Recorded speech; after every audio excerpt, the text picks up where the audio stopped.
صابوا شي جوزي نحن وين بدنا نروح حالنا؟ ما لنا غير الله وهالزلمه عم طالعين على البرنامج عم نسترزق عليه، انا وهالزلمه عم نعيش اولادنا منه.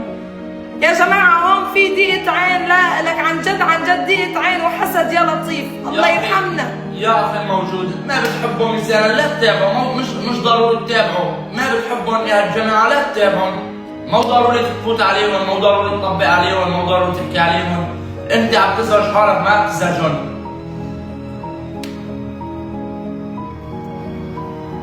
بس كانت مقصودة، أبو عبد الرحمن مو ركب اسنان؟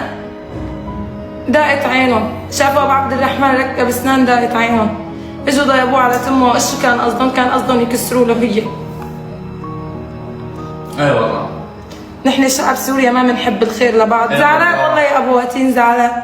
والله العظيم زعلان، حقه خيو، حقه. اليوم ابو عبد الرحمن شقد تعب لوصل لهي المرحلة، يعني شقد تعب.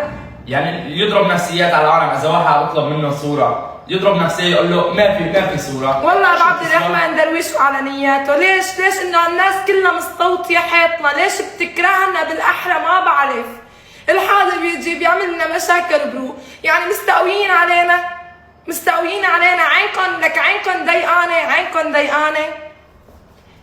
على كل الأحوال نحن قدمنا شكوى، تمام، وعم بيقولوا مجهولين، ما عم بيعرفوا صورة وجههم، كاميرات قدام بيتنا ما بنعرف إذا شغالة أو لا، بكرة رح نحاول نجيب الصور.